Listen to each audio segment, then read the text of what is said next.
केकेपी math में आपका स्वागत है। आज हम लोग पढ़ेंगे रेलगाड़ी ट्रेन का पहला चैप्टर आज स्टार्ट किए हैं ट्रेन में पार्ट 1। तो पार्ट 1 देखेंगे। पार्ट 1 में रूल नंबर फर्स्ट क्या कहता है? रूल नंबर फर्स्ट क्या कहता है? कहता है यदि कोई रेलगाड़ी किसी व्यक्ति या सिग्नल, खंभा या ब्रिज या चिन्ह, कोई स्टैचू या किसी तरह का चिन्ह है इत्यादि को पार करे तो उस वस्तु को पार करने में लगा समय रेलगाड़ी को अपने चाल द्वारा अपनी लंबाई को पार करने में लगे समय के बराबर होता है। कहने का मतलब हो गया कि यदि a मीटर लंबी रेलगाड़ी x मीटर प्रति सेकंड की चाल से या गति से किसी व्यक्ति को t सेकंड में पार करे तो समय निकालने के लिए कहा जाए तो कैसे समय निकालेंगे? समय कैसे निकालेंगे? मान लीजिए कोई रेल है, मान लीजिए ट्रेन है।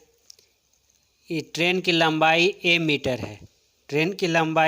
a मीटर है और इसका चाल x मीटर प्रति सेकंड है।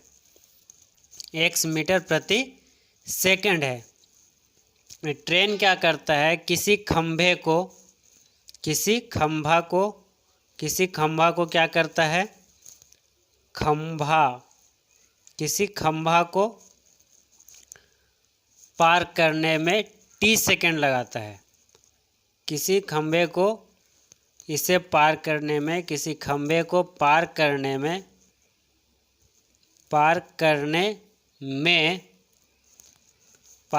में क्या करता है?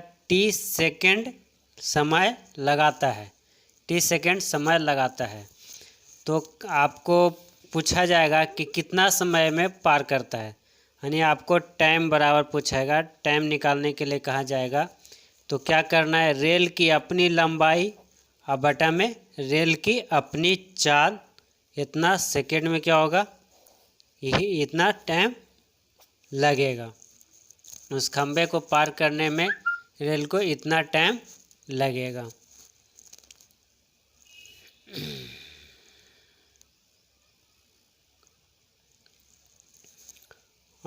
तो हम इसको लिख सकते हैं। आपको हम यहाँ पर लिख देते हैं कि अगर टाइम पूछा जाए, अगर आपको समय निकालने के लिए कहा जाए कि कितना समय में खंभा को पार करेगा, तो रेल अपनी लंबाई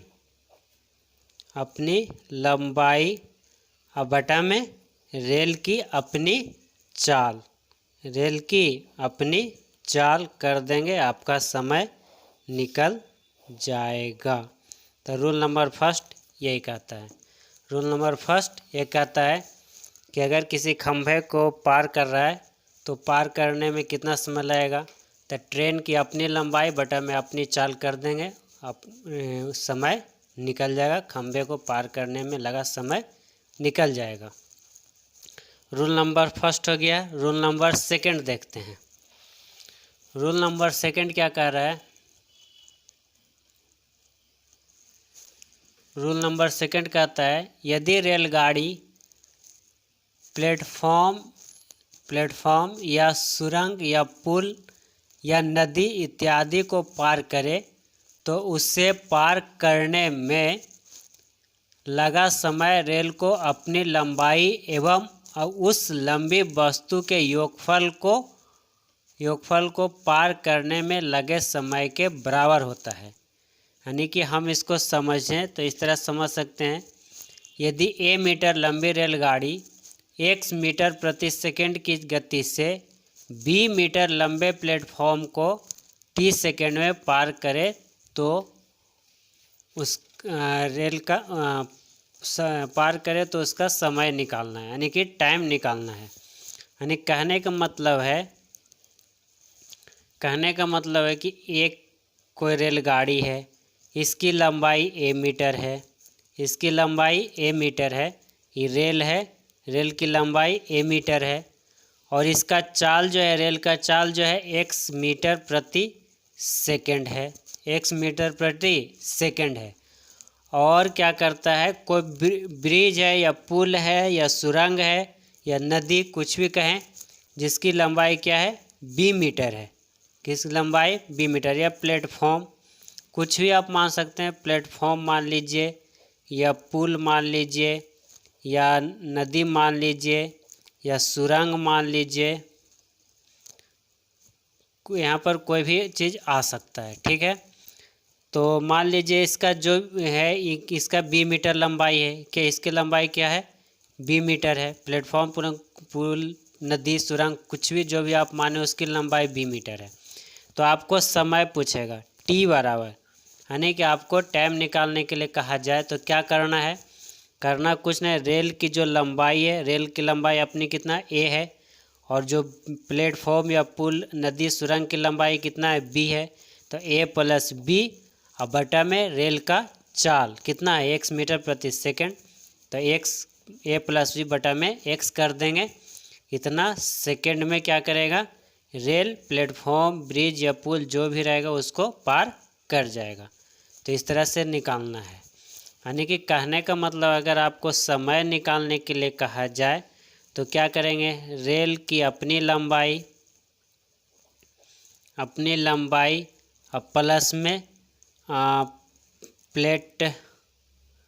प्लेटफॉर्म की लंबाई और बटा में रेल की अपनी चाल या गति, अपनी चाल या गति करेंगे तो आपका क्या होगा, समय निकल जाएगा, समय निकल जाएगा। तो रूल नंबर 2 हो गया। रूल नंबर फर्स्ट देख लिए, रूल नंबर सेकंड देख लिए। अब आगे बढ़ते हैं रूल नंबर 3। रूल नंबर 3 क्या कहता है कि यदि a मीटर लंबी रेलगाड़ी x मीटर प्रति सेकंड की गति से अपने विपरीत दिशा से b मीटर लंबी रेलगाड़ी y मीटर प्रति सेकंड की गति से आ रही हो तो रेलगाड़ी को t सेकंड में पार करे। यानी रेलगाड़ी कितना सेकंड में पार करेगा, रेलगाड़ी मतलब एक दूसरे को कितना सेकंड में पार करेगा, यही आपका रूल नंबर 3 है। कहने का मतलब है कि a मीटर कोई रेलगाड़ी है, a मीटर लंबी कोई रेलगाड़ी है। मान ले फर्स्ट रेल मान लेते हैं, फर्स्ट रेल की लंबाई a मीटर है, जो x मीटर प्रति सेकंड की गति से चल रही है, और ये कितना सेकंड में पार करेगा वो निकालना है। दूसरी रेलगाड़ी है जिसकी लंबाई b मीटर है, इसका चाल दूसरी रेलगाड़ी है, इसका लंबाई b मीटर है, और इसका जो चाल है y मीटर प्रति सेकंड है, तो हमको t निकालना था, समय निकालना है। तो t बराबर क्या हो जाएगा, समय बराबर क्या हो जाएगा कि a प्लस b, यानी कि पहली रेलगाड़ी की लंबाई और दूसरी रेलगाड़ी की लंबाई दोनों को जोड़ देंगे, और बटा में दोनों का चाल भी जोड़ देंगे, x प्लस y कर देंगे। कब, जब चाल डिफरेंट हो, माने दिशा भिन्न हो। तो सापेक्षिक चाल पढ़े हैं कि जब दिशा भिन्न होता है तो जुड़ जाता है, दोनों का चाल क्या करेंगे, जोड़ देंगे। इतना सेकंड आपका समय निकल के आ जाएगा, इतना सेकंड समय निकल के आ जाएगा। अगर आपको थोड़ा लंबा लिखना है तो लिख सकते हैं समय बराबर फर्स्ट रेल की लंबाई प्लस में सेकंड रेल की लंबाई, अब बटा में फर्स्ट रेल की चाल और प्लस में सेकंड रेल की चाल कर देंगे, इतना सेकंड आपका निकल के आ जाएगा। तो हम समझते हैं कि आपको rule number first, rule number second और रूल नंबर थर्ड आपको समझने में कोई तकलीफ़ नहीं हुआ होगा। तो इसको आप ध्यान से 2 बार 3 बार देखिए, समझिए। उसके बाद हम आगे बढ़ेंगे। रूल नंबर 4, 5 और 6 3 रूल नंबर और है, टोटल 6 हैं। ये 6 रूल को देखने के बाद हम क्वेश्चन पर, प्रश्न पर आ जाएंगे। तो वीडियो को लाइक कीजिए, शेयर कीजिए और सब्सक्राइब कीजिए। धन्यवाद।